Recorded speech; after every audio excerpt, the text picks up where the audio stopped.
11 heures, le grand rendez-vous avec les Échos et CNews. Nicolas Barré, Mathieu Bobcoté, Sonia Mabrouk. Bonjour à tous et bienvenue à vous au grand rendez-vous. Notre invité a suscité une avalanche de réactions depuis sa tribune dans le Figaro, intitulée « Nous marchons vers la guerre comme des somnambules ». Bonjour à vous Henri Guénaud. Bonjour. Et merci d'être notre invité. Vous avez été le conseiller spécial de Nicolas Sarkozy. Rappelons que vous avez été proche de Philippe Séguin, commissaire au plan également. Vous avez notamment inspiré la campagne du non à Maastricht et Chirac, le Chirac de 95. Aujourd'hui, tandis que sur le terrain ukrainien, l'avancée des Russes semble inexorable. Où sont les chercheurs de paix? Et peut-on encore, Henri Guénaud, chercher à comprendre sans être critiqué comme vous l'avez été? En tous les cas, comprendre, c'est l'objectif de ce grand rendez-vous avec mes camarades. Nicolas Barré, Les Échos, bonjour à vous. Bonjour Sonia. Et le penseur et sociologue Mathieu Bobcoté. Bonjour Mathieu. Bonjour. Tout d'abord, Henri Guénaud, les images de vives tensions et d'incidents hier lors de la finale de la Ligue des Champions autour du Stade de France, elles ont fait le tour du monde et ce sont les médias étrangers qui en parlent ce matin. Honte, scandale, fiasco, je vous cite à l'instant quelques-unes. Sécurité en crise, écrit El País, The Guardian qui parle de chaos, CNN de gâchis. C'est la réputation de notre pays qui est atteinte. Il est sûr que l'image du pays n'en sort pas grandie. Bon. Cela dit, pas la première fois qu'il y a des problèmes. Je ne vais pas me lancer dans l'imbroglio qui a conduit à cette situation. Je ne sais pas ce qui s'est passé avec les faux billets. Mais d'abord, j'observe que les supporters qui ont mis du désordre n'étaient pas des supporters français. C'était d'abord des supporters anglais, quelques supporters espagnols. Il y avait 6800 policiers, je crois, et gendarmes mobilisés. Donc, les précautions avaient été prises. Mais enfin, c'est pas la première fois qu'on assiste, même si dans les dernières années, ça s'était un petit peu calmé, à des violences de ce genre autour des matchs de foot. Et pas pour autant qu'il faut s'y habituer, c'est-à-dire... Par rapport à ce qui se passe dans une compétition aussi importante et avec des clubs évidemment de renommée internationale, quelles peuvent être les retombées? Je crois surtout que c'est l'image de l'Occident dans son ensemble qui se trouve affectée. Parce que cette violence-là n'est pas pire, l'image n'est pas pire pour la réputation de la France que le pillage de l'Arc de Triomphe, qui a fait le tour du monde. C'est pas pire non plus que la prise d'assaut du Capitole par des Américains vont rentrer à l'intérieur, vont même tuer des gens, et qui a fait aussi le tour du monde. Donc, je crois qu'il y a une violence aussi qui monte, et que l'Occident, qui toujours prend à donner des leçons au monde entier, donne aujourd'hui l'image de société qui se fracture et qui n'arrive plus à gérer la violence qui monte. Et de quoi cette violence est-elle le symptôme? Le symptôme d'un malaise très, très profond de nos sociétés. Nos sociétés se sont fracturées, elles se sont ouvertes de façon inconsidérée, sans précaution à la mondialisation, et elles sont en même temps sont fragilisées sur le plan économique et social, et elles se fragilisent beaucoup sur le plan de la civilisation, une espèce de désintégration de tout ce qui nous fait, de toute l'armature de principes, de valeurs, d'imaginaires communs, voire de morale commune, qui nous permet de vivre ensemble. Donc il y a à l'intérieur de la civilisation occidentale, en général, qui se décline de façon un peu différente d'un pays à l'autre, un malaise dans la civilisation très profond.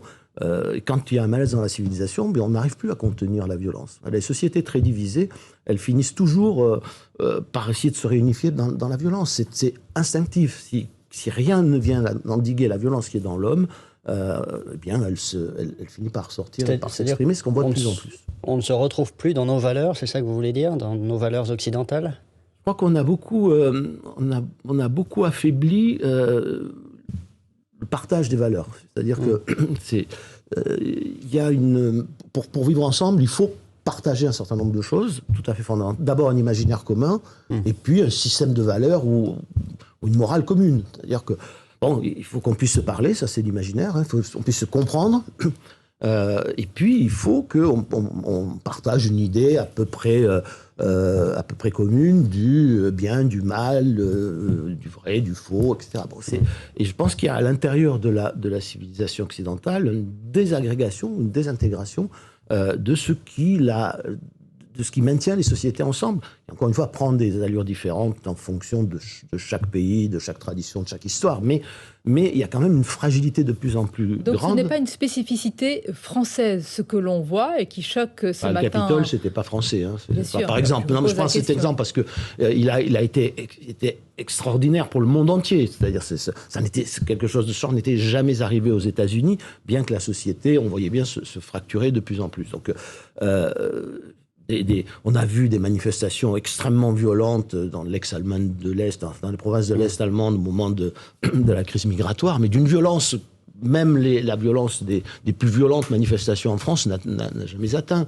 On voit bien la violence aussi monter très, très facilement au Royaume-Uni. On voit bien la Suède qui récemment... C'est une maladie de l'Occident, de la civilisation occidentale. Oui, en tout cas, c'est très frappant en Occident. Voilà. Il y a une fragilisation de la civilisation commune dans chaque société qui me paraît être le fait majeur de ce début du XXIe siècle, parce que ces sociétés n'arrivent plus à canaliser la violence, alors la violence ordinaire, celle du quotidien, la violence des émeutes des banlieues, la violence autour de manifestations qui ne devraient pas susciter de la violence, mais au contraire de la communion, Et oui, normalement, comme les manifestations sportives. Bon, c'est un fait. Alors, on peut le nier, on peut dire non, on est moins violent. Alors c'est sûr, on est moins violent qu'en 1930. Est-ce qu'on ouvre les yeux, Henri Guénaud? Est-ce qu'on a ouvert les yeux sur ce que vous décrivez, sur cette maladie, sur une forme finalement de désagrégation d'une civilisation? Non, je crois que d'abord, c'est pas la première fois que nos sociétés traversent un malaise profond dans la civilisation. C'était d'ailleurs le titre d'un livre de Freud, puis ensuite d'un livre qui avait rassemblé un article de Freud et un article d'Einstein qui s'appelait « Le malaise dans la civilisation » dans les années 30. Bien, donc c'est pas la première fois, mais ce qui me frappe dans notre époque, c'est cette idée que ce qui est arrivé à nos prédécesseurs ne peut plus nous arriver. Voilà, ça, il y a quelque chose là de très étonnant dans notre façon de penser le monde et de nous penser nous-mêmes, qui consiste à dire que on n'a rien à apprendre des autres parce que nous, on est tellement meilleurs, on a pris tellement de précautions et ça ne peut plus nous arriver. Les grandes crises financières, ça ne pouvait plus arriver. Et qu'est-ce qui pourrait arriver ? Mais tout peut arriver, tout ce qui est arrivé dans le passé, c'est-à-dire la guerre, ça peut arriver. On disait les épidémies infectieuses, ça ne peut plus arriver, ça peut arriver au pays du tiers-monde, mais pas à nous, nous sommes trop développés. Ça explique d'ailleurs beaucoup des décisions qui ont été prises et qui nous ont menés dans l'impasse que nous avons connue pendant la pandémie. La guerre, ça peut plus arriver brusquement. C'est une idée qu'on rejetait complètement. Vous savez, en tout cas, la Yougoslavie, Belgrade, c'est plus proche de Paris en avion que Kiev. Mais bon, c'était dans les Balkans.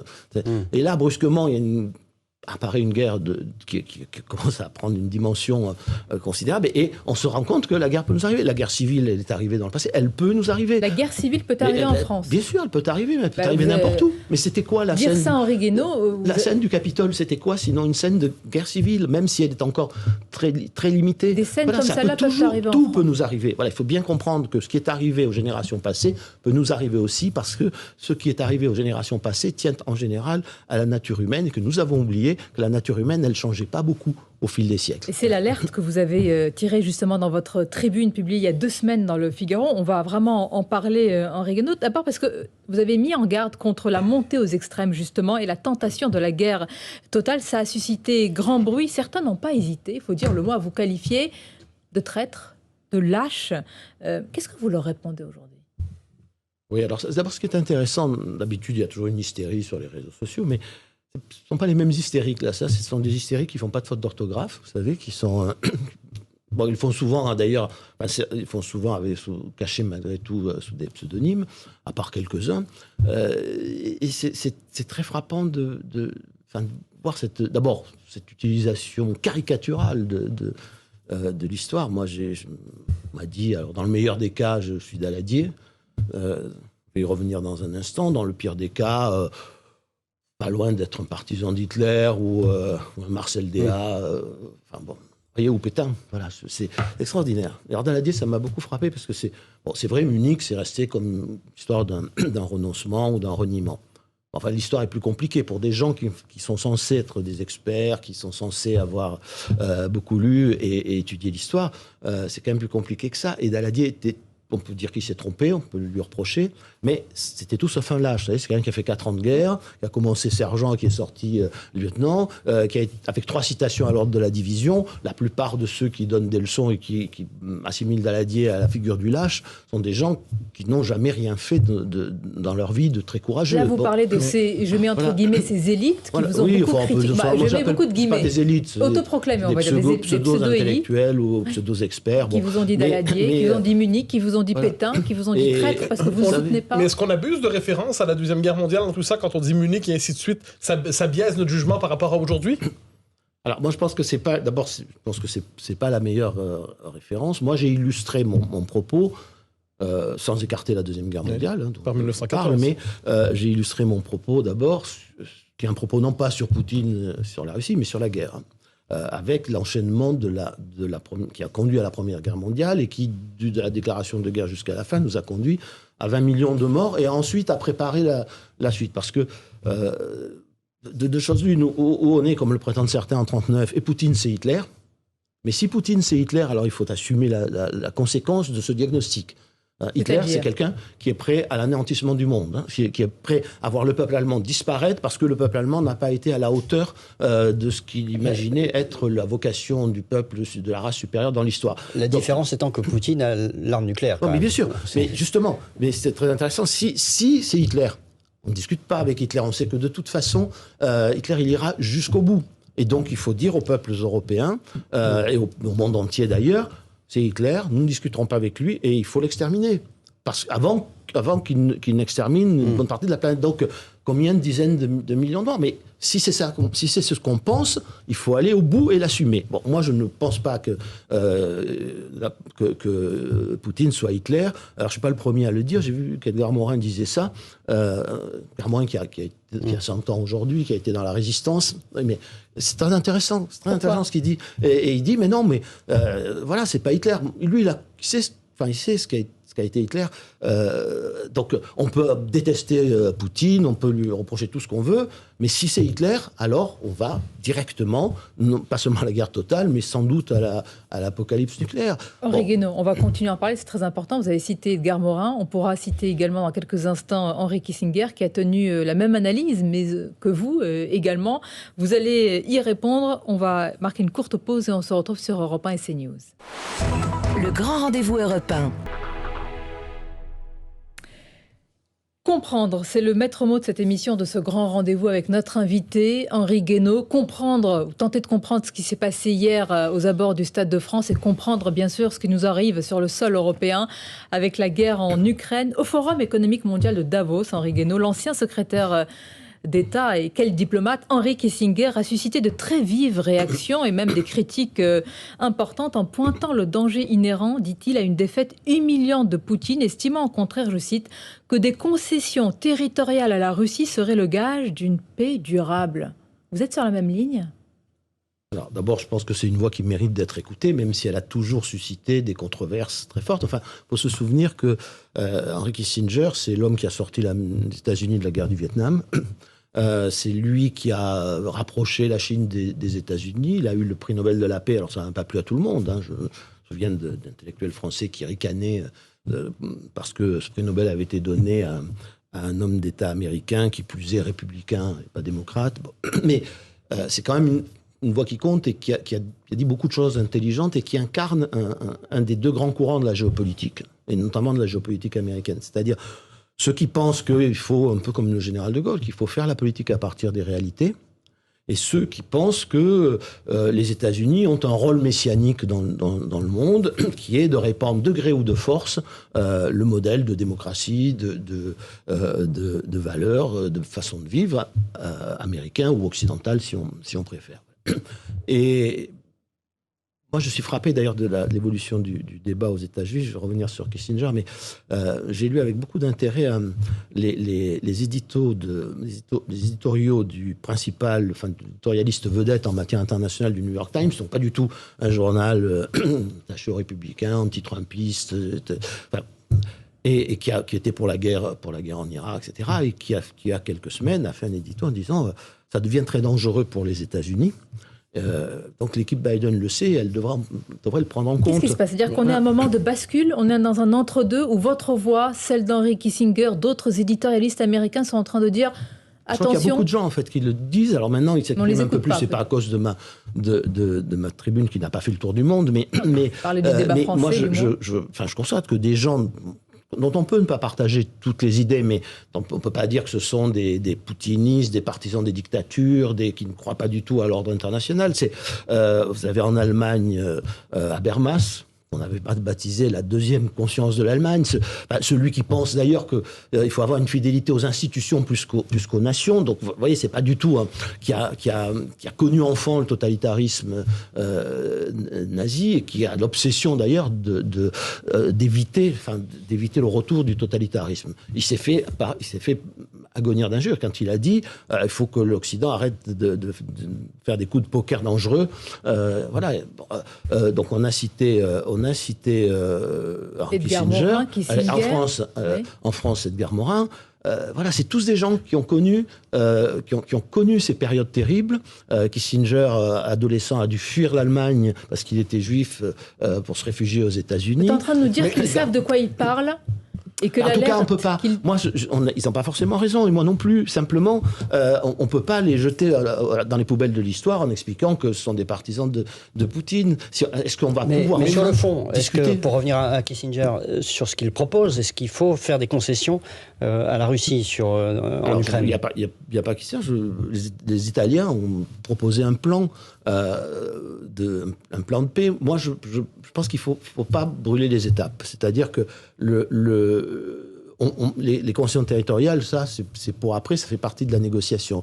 Là, pour ouvrir le champ de la négociation, ce qu'on aurait pu faire avant, d'ailleurs, je pense qu'on n'aurait jamais dû arriver à ce stade au stade de la guerre, mais c'est ce qui est de la responsabilité de l'Occident et pas seulement de l'Ukraine. C'est de savoir si on continue d'ouvrir la porte de l'OTAN à tous les pays qui le demandent, à commencer par l'Ukraine, ou bien, si on dit non, l'Ukraine, sa vocation, c'est d'être neutre entre les deux blocs, ce qu'avait dit d'ailleurs Kissinger en 2014, et d'autre part, est-ce qu'ils doivent rentrer dans l'Union européenne? Mais disant cela, est-ce que vous reprenez cette explication, parmi d'autres explications, que l'expansion de l'OTAN a contribué à l'invasion de l'Ukraine par la Russie?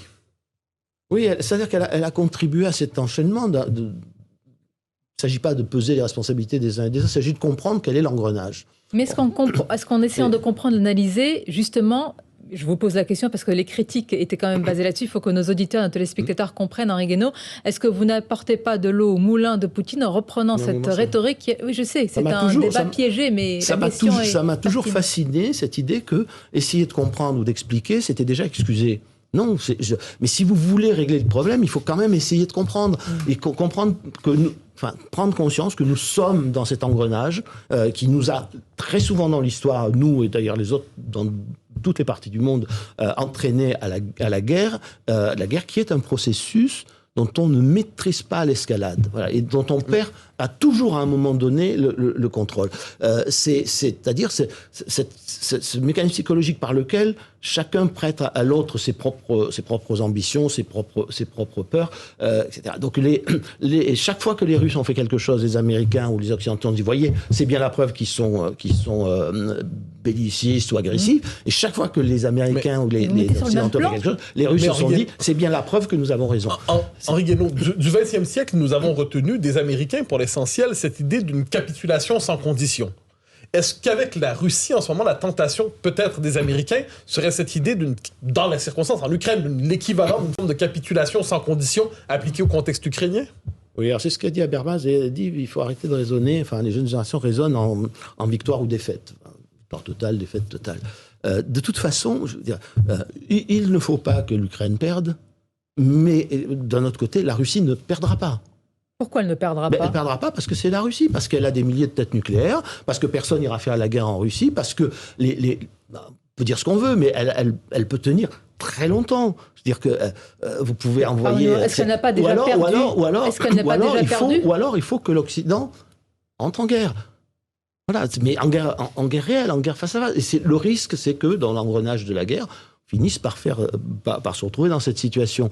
Donc, et si, en admettant, parce que moi je ne crois pas pensable en réalité, que la Russie perdre vraiment, soit, comme a dit Kissinger, moi c'est pas un mot que j'emploie, humilié, mais en tout cas au moins acculé, ça deviendrait le pays le plus dangereux du monde, exactement comme l'Allemagne après 1918. Mais alors que fait-on? C'est-à-dire, vous dites, il faut, mettons de côté le mot humilié, il ne faut pas faire plier. Comme le disait M. Barré, il y a l'armement nucléaire aussi qui a changé. Bien, mais qu'est-ce qui nous garantit pour la suite que Poutine n'ira pas justement dans d'autres pays, ne va pas aller menacer la sécurité continuons le raisonnement. De la Finlande, on peut faire toutes les hypothèses qu'on veut, mais si on le pense vraiment, alors il faut dire aujourd'hui, nous allons vers la guerre, pas la guerre par procuration, pas la guerre indirectement, nous allons vers la guerre, et ce sera une guerre européenne d'abord. Ça sera probablement une guerre nucléaire. Voilà, il y aura un affrontement direct entre l'Occident et... Si cette hypothèse est privilégiée, il faut le dire. Vous avez utilisé à quelques reprises un terme qui m'étonne de votre part, c'est le mot Occident. Alors le mot Occident, ça permet quelquefois de rassembler les deux rives de l'Atlantique dans le même camp, mais est-ce que l'Europe et les États-Unis ont les mêmes intérêts dans les circonstances? Non, mais vous remarquerez qu'ils ont pour l'instant la même stratégie. C'est-à-dire que moi, ce qui me frappe, et ça devrait... Il y a beaucoup de questions qui nous sont posées par cette guerre. Et une de ces questions, c'est l'Europe. Donc on nous a dit, l'Europe, elle doit doit représenter une capacité de résistance aux empires. Voilà, il faut pas qu'elle soit asservie ni aux uns ni aux autres, et la seule façon de ne pas être asservie, c'est l'Europe puissance, l'Europe même dit souveraine, qui est un abus de langage. Mais et de quoi se rendre compte? C'est première crise majeure en bordure des frontières européennes, première crise majeure, l'Europe disparaît. C'est-à-dire que l'Europe est dans une situation aujourd'hui où elle suit les États-Unis. C'est l'inverse quand on entend des dirigeants ou des ministres français. C'est le retour de l'Europe, le président lui-même, hier avec Olaf Scholz. Alors, ce qui est intéressant, c'est d'abord, pour l'instant, elle suit paquet de sanctions, de livraison d'armes en livraison d'armes, de discours pour beaucoup très bellicistes. Elle suit les États-Unis sans s'en démarquer. Au moins, elle est unie. Alors, justement, le plus intéressant, c'est qu'en plus, elle n'est pas unie. C'est-à-dire que elle commence à se désunir. Vous avez, par exemple, la France, l'Allemagne et l'Italie qui commencent à dire... il faudrait peut-être trouver des solutions. L'Italie, encore une fois, a même mis un plan sur la table.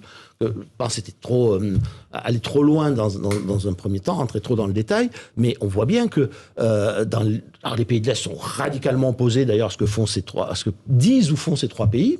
À l'exception de la Hongrie, qui a des rapports très particuliers avec la Russie. Mais il y a une division de l'Europe, et en même temps, pour l'instant, tout se passe comme si l'Europe était à la remorque des États-Unis. Or, l'Europe, pour ses intérêts à la fois immédiats, c'est-à-dire éviter qu'il y ait une guerre sur le sol européen, et qu'en plus elle risque de se développer, de se produire avec des armes nucléaires tactiques un jour ou l'autre, elle a aussi des intérêts à moyen et long terme qu'elle est en train de sacrifier. On va en parler, Henri Guénaud. Ces intérêts à moyen et long terme, ils ont évidemment une importance cruciale. C'est le marché énergétique, c'est le blé, arme géopolitique. Une courte pause et on se retrouve.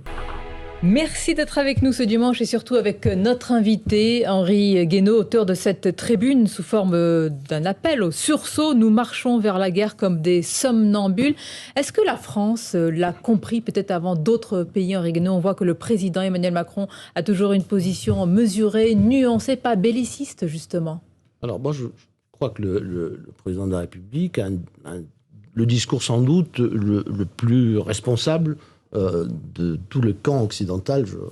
On va reparler de l'Occident dans quelques minutes, mais il me semble qu'il n'en a pas tiré les conséquences, ni avant, ni après. C'est-à-dire que vraiment, si nous voulons arrêter ce processus, dont je répète que c'était le but de ma tribune, il faut bien le comprendre.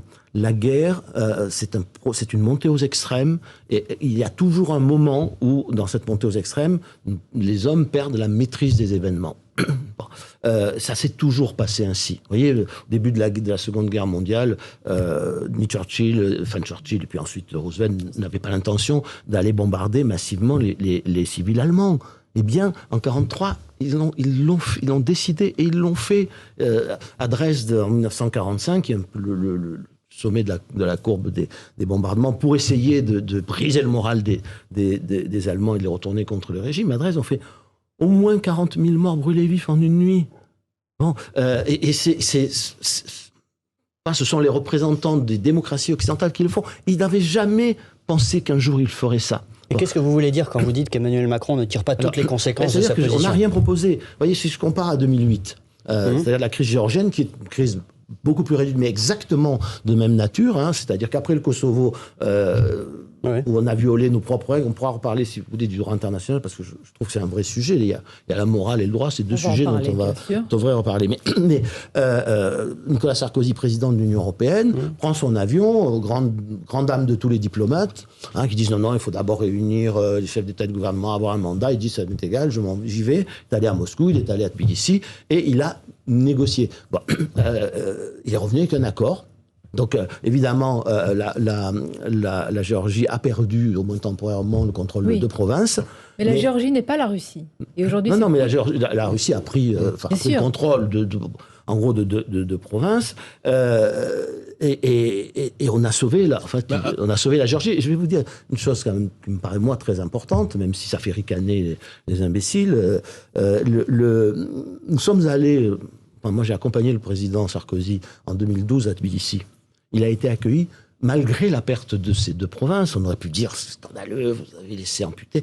Et il a été accueilli par une foule, mais immense, qu'il a salué comme un sauveur. Ça veut dire que les concessions territoriales pourraient être acceptées par les Ukrainiens. C'est ce que vous êtes en train de dire. Non, mais là, c'est la conclusion à laquelle vous arrivez. Mais en tout cas, penser que c'était peut-être pas une solution idéale, mais que...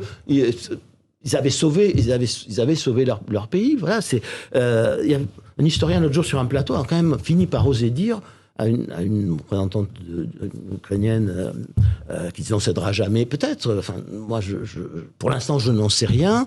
Mais dans toutes les guerres, c'est sur la table. L'historien disait, mais vous savez, la France, en 1871, elle a été battue. Elle a accepté de perdre l'Alsace et une partie de la Lorraine. Alors, elle l'a récupérée après en 1918.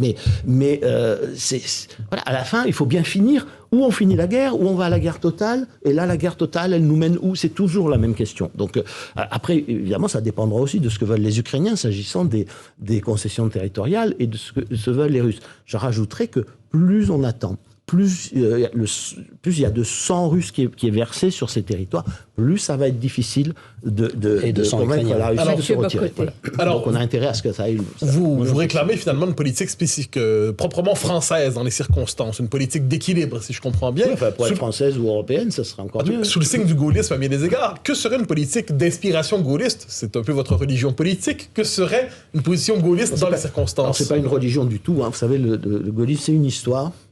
Être gaulliste, ça veut dire que cette histoire nous apprend encore quelque chose. Et dans les circonstances, voilà. Qu'est-ce que ça pourrait vouloir dire? Moi, j'observe d'abord, on m'a fait ce propos, c'est pas gaulliste, vous comprenez ce que vous dites, mais vous savez quelle est la première visite que fait le général de Gaulle en 1944 et le premier traité que signe le gouvernement provisoire réinstallé à Paris avec quel pays? C'est à Moscou, et il signe avec Staline. Voilà. Quel est le premier pays occidental qui reconnaît la Chine de Mao? Oui, c'est De Gaulle. C'est De Gaulle. Bon, après, pour que les États-Unis fassent pareil, il faudra attendre Kissinger dans les années 70. Donc, vous savez, la politique, pas si on aura le temps d'y revenir, mais la politique, c'est pas le bien contre le mal, l'idéal contre. Et pourtant, nous avons une exigence morale aujourd'hui. Oui. Certains disent que nous avons un devoir moral de nous opposer à Poutine. Nous avons et à la Russie un devoir moral, la politique a un devoir moral. Son devoir moral, c'est de faire en sorte que ce monde soit un peu meilleur que ce qu'il est, qu'il y ait le moins de souffrance possible. Ça ne veut pas dire qu'on peut extirper la souffrance, ça ne veut pas dire que... vous savez, on va pas... Fin du droit international, on vous dit la guerre, c'est très mal. Alors, dans les années 20, on a mis la guerre hors la loi. Vous avez vu ce que ça a donné, ça a été très efficace. Voilà, Bon, aujourd'hui, avec le droit international, on a l'impression qu'on va résoudre tous les problèmes. Alors d'abord, les trois quarts du monde regardent ce que fait l'Occident, c'est-à-dire il n'y a pas de jugement de valeur dans cette affaire.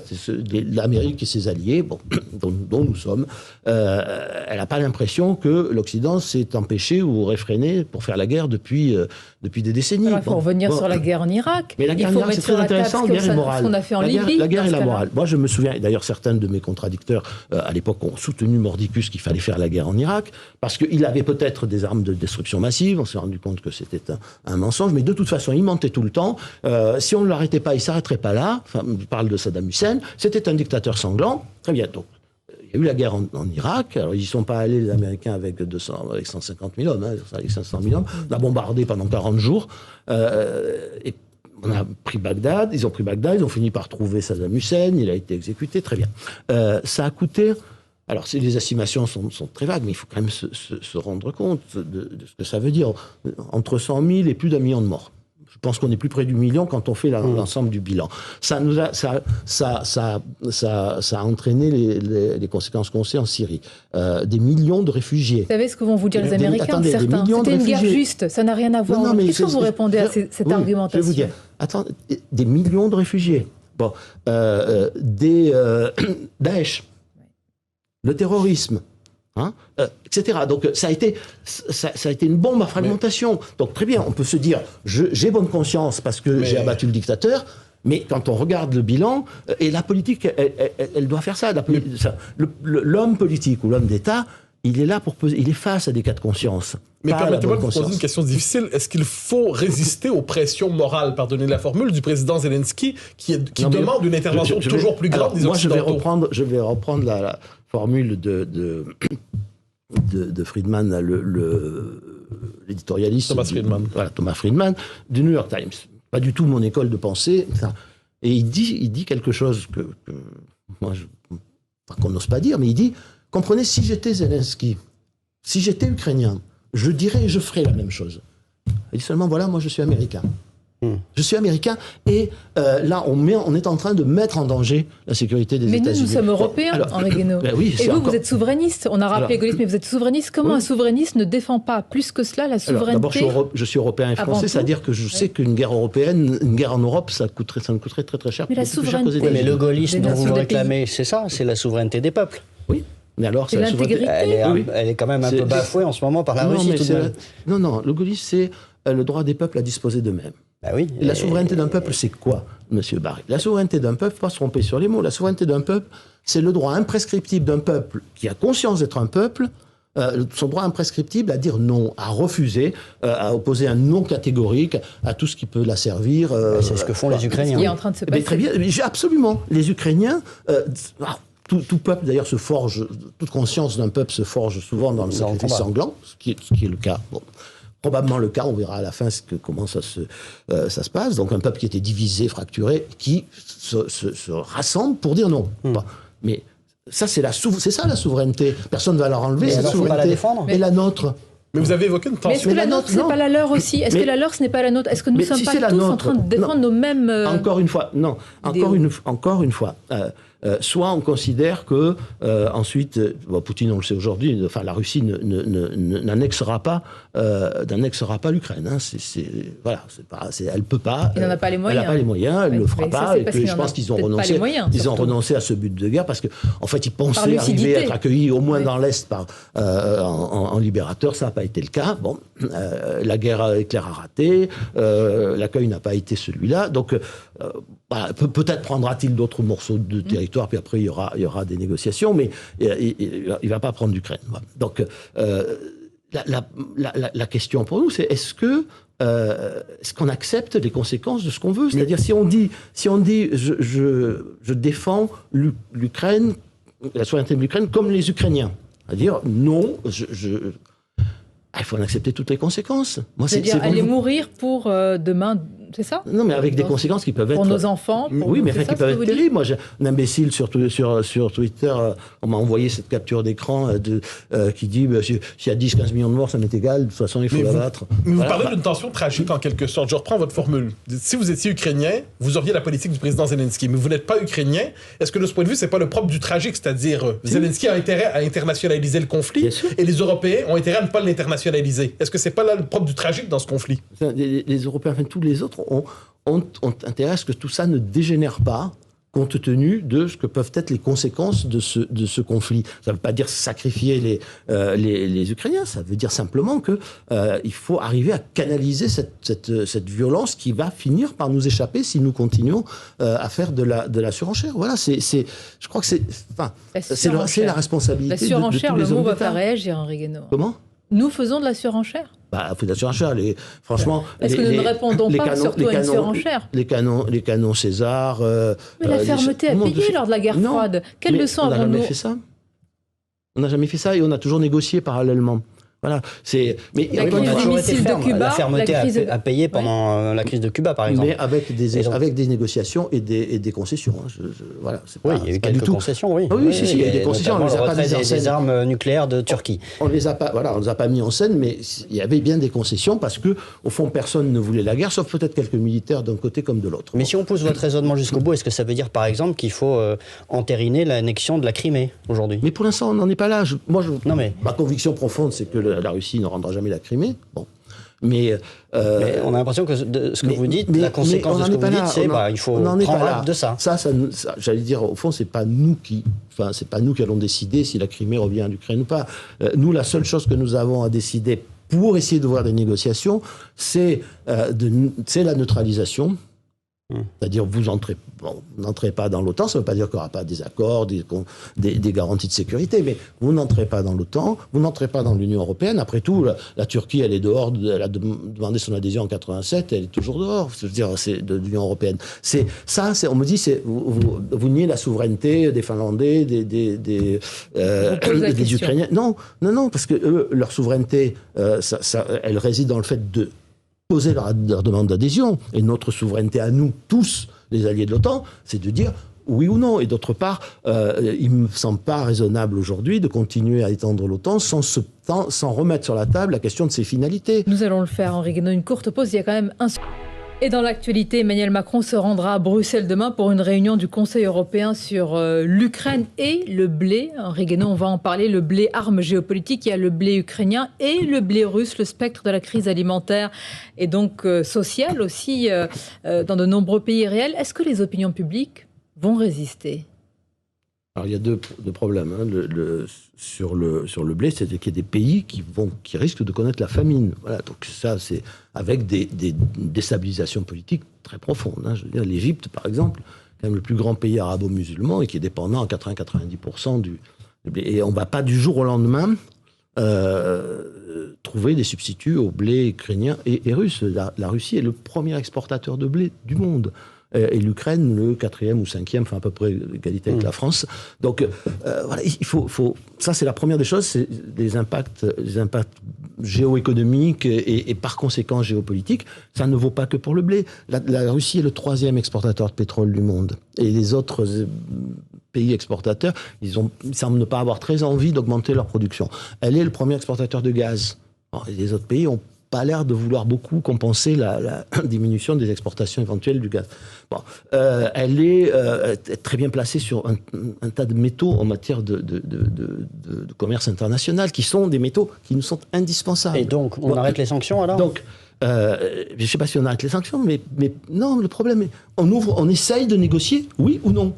Parce que plus ça dure, plus ça va être problématique. Ça va demander... On se sanctionne nous-mêmes, Henri Guénaud ? Alors, bien oui, on sanctionne nous-mêmes, et on sanctionne une bonne partie du monde. Alors, au début, on nous a dit, mais c'est l'économie de l'Espagne, c'est le PIB de l'Espagne, ce qui était une imbécilité sans nom.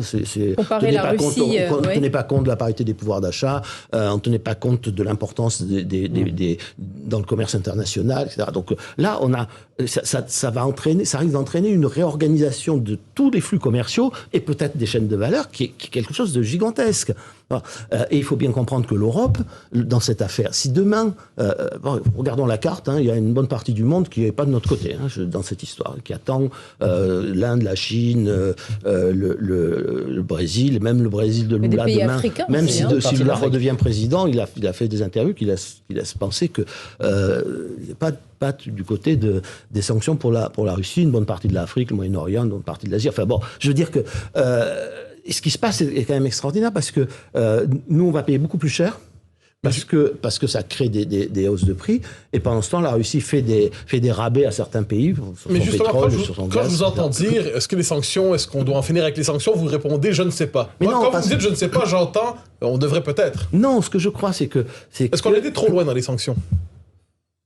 C'est-à-dire, moi, je comprends que les sanctions puissent servir dans la négociation. Je ne comprends pas qu'on se contente tous les 15 jours de dire allez, on en met un peu plus, sans d'ailleurs vouloir les conséquences, encore une fois, de ce qu'on veut, là. C'est-à-dire de ce qu'on veut pour nous, Européens, et de ce qu'on veut pour la paix du monde. Donc, la question est, est-ce que, pour moi, nous avons compris que cette escalade était un processus extraordinairement dangereux pour nous, pour l'Europe, pour le monde entier, et nous sommes décidés à essayer. Je ne suis pas sûr qu'on y arrivera, mais est-ce que nous sommes décidés à tout faire pour enrayer cette escalade? Donc, commencer à négocier. Moi, on pourrait très bien dire à la Russie, écoutez, si on ne négocie pas, nous, on va accroître les sanctions. Si on ne négocie pas, on va continuer à livrer des armes. Si on ne négocie pas... on va faire durer cette guerre. Mais oui, mais on pouvait dire, mais voilà ce qu'on met sur la table. Voilà, on n'a rien mis sur la table pour l'instant. La question, elle est là. L'ambassadeur de Chine en France, Lu Shai, avant-hier sur Europe 1, et il disait effectivement, ce n'est pas la guerre, dit-il, du monde entier contre la Russie, c'est l'Occident contre la Russie. On lui a posé la question, est-ce qu'il y a un pacte aujourd'hui entre la Russie et la Chine? Il nie ce pacte, mais il dit que, en fait, tout ça... La question a été réglée d'ailleurs par M. Biden.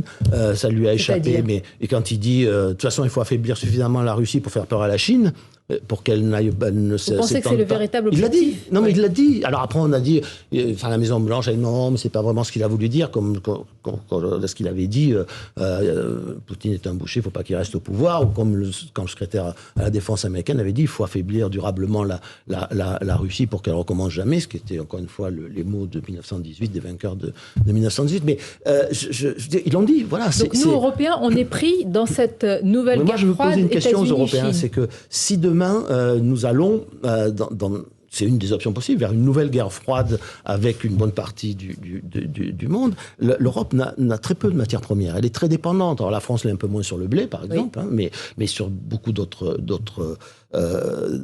les uns et les autres, dans beaucoup de domaines, sont très dépendants des matières premières. Que fera l'Europe? Est-ce que chaque fois que ses approvisionnements seront menacés dans le monde, la sécurité de ses approvisionnements, elle fera la guerre dans le monde? Ou est-ce qu'elle acceptera tous les chantages? Je veux dire, l'Europe, elle est d'une vulnérabilité considérable dans cette affaire. L'Europe n'a pas intérêt au désordre du monde, elle n'a pas intérêt à ce que le monde se fracture. Et ça, il faut en avoir conscience. Vous dites que les États-Unis ont intérêt à ce bouleversement de l'ordre mondial? Ils ont moins d'inconvénients, et je pense qu'il y a quand même des voix aux États-Unis qui pensent que ce n'est pas l'intérêt non plus des États-Unis, que c'est l'intérêt de personne en réalité. Voilà, c'est aller toujours plus loin dans cette escalade n'est l'intérêt de personne. Alors, nous nous rapprochons de la fin de cet entretien. Une question toute simple sur la manière d'aborder les questions dont on parle aujourd'hui. Est-ce qu'il n'y a pas une forme de déficit de culture historique chez certains de nos dirigeants aujourd'hui? Quand vient le temps d'aborder les Russes, la psychologie des peuples, toute une série de notions, est-ce que c'est pas manquant dans le débat? Je vais faire deux réponses. D'abord, je pense qu'il faut toujours essayer de comprendre ce qu'il y a dans la tête de l'autre. Vous savez, même quand ce sont des mythes, les mythes, ce sont... Allo disait des valeurs suprêmes et ordonnatrices. C'est pas, comme disait Dumézil, c'est pas des jolies histoires fausses. Ce sont des choses qui structurent la pensée et la vision du monde de chacun. Donc, il faut essayer de les comprendre, de les décortiquer. Et vous arrivez à vous mettre dans la tête de Poutine? Mais c'est pas la tête seulement de Poutine. Ce qui m'intéresse, ce que je crois profondément, mais je peux me tromper, c'est que Poutine, comme beaucoup de gens en Russie, sont redevenus non pas communistes, soviétiques, mais slavophiles. C'est-à-dire que ils ont une vision du rôle de la Russie dans le monde slave, etc. Bon, donc voilà, il faut le comprendre. C'est à la fois ce qui a accouché des pires choses en Russie, mais aussi de la grande littérature russe, du théâtre russe, de la musique russe, etc. Il y a un enjeu de civilisation derrière cette guerre. Il y a un problème de civilisation. Les Russes ont toujours voulu être européens, du point de vue de la civilisation, jusqu'à un certain point. Alors, comme disait Brodel, on ne peut pas reprocher aux moscovites de vouloir demeurer moscovites. C'est-à-dire que malgré tout, ils disent, au fond, on n'est pas tout à fait comme vous. Voilà. Donc il y a une friction de civilisation qui est très importante. Mais je vais finir, si j'ai une minute, sur parce que on va ramasser tout ça sur la question de la politique face à une situation de ce genre. Vous savez, on dit, mais... L'ordre international, le droit international a été violé, donc si on fait rien, ça va être le chaos. Le droit international, ça sert non pas à éliminer la violence, ça sert à essayer de canaliser une violence qui est dans l'homme. Comme d'ailleurs la politique, comme la culture, comme la civilisation, comme l'éducation. Ça sert à canaliser quelque chose que nous ne pouvons pas réduire à rien. C'est-à-dire, il ne suffit pas de dire j'interdis le crime ou je condamne le crime pour que le crime disparaisse. Bon. Donc, le problème, c'est quand l'état de droit, par exemple, l'état de droit international ou national, devient une religion par laquelle on pense que on va faire disparaître la violence et qu'il n'y a rien d'autre qui compte, on se trompe, parce que le reste, ça compte aussi. C'est-à-dire que la politique, ça compte autant que le droit. Et là, je pense que il faut que la politique reprenne ses droits, sur le discours moralisateur, mais qui n'est pas moral. Il n'est pas moral parce qu'il y a des gens qui meurent, parce qu'il y a des gens qui vont mourir, et parce qu'ils risquent d'en mourir énormément si on continue il y a beaucoup de souffrance à la clé. Donc, la morale en politique, c'est le cas de conscience. C'est pas la bonne conscience. La morale en politique, ça consiste à vouloir les conséquences de ce qu'on veut, à les assumer et à essayer et à affronter en conscience des dilemmes tragiques, c'est-à-dire des dilemmes pour lesquels il y a de réponse dans aucun catéchisme. C'est la tragédie, c'est Camus. C'est Camus avec Antigone. Antigone a raison et Créon n'a pas tort. C'est-à-dire que voilà, on est devant un dilemme tragique. Et on ne peut la politique est faite pour ça, dans ce moment où s'enchevêtre le bien et le mal, où il n'y a pas le bien contre le mal, mais où c'est compliqué, où il n'y a pas de réponse toute faite. Eh bien, elle est là pour prendre ses responsabilités et pour trancher. Mais c'est pour ça que j'ai cité René Char à la fin de ma tribune. Vous savez, je finis là-dessus. Ils sont au-dessus d'un village avec ses maquisards. On va tuer un de leurs camarades. Les nazis sont en bas, les SS. Est-ce qu'on tire sur les SS pour sauver le camarade ou pas? Si on tire sur les SS, le village sera massacré. Et René Char, qui est chef de maquis, malgré les yeux qu'il implore de sauver leurs camarades, ne donne pas l'ordre. Voilà, c'est ça la morale de la politique. Elle est dans ce. La morale de la politique, mais pas de moralisation. Mais non, c'est de la fausse morale, c'est même le contraire, puisqu'on se moque des conséquences. Voilà. Et si vous êtes le bien, vous pouvez tout vous permettre. Ça, c'est l'esprit de croisade, et ça finit par tuer les tous, et Dieu reconnaîtra les siens, vous savez. Hein, c'est la croisade des Albigeois, c'est le massacre de Béziers. Voilà. Mais ça, c'est pas la morale de la politique. On a compris. Voilà, revenons à la vraie politique pour éviter de marcher comme des somnambules vers la guerre. C'est le titre de votre tribune. Merci Henri Guénaud d'avoir été notre invité. Comme à l'extérieur. Hein. Tout à fait. Ce dimanche, merci à mes camarades, Mathieu Bock-Côté, Nicolas Barré. En ce dimanche, évidemment, bonne fête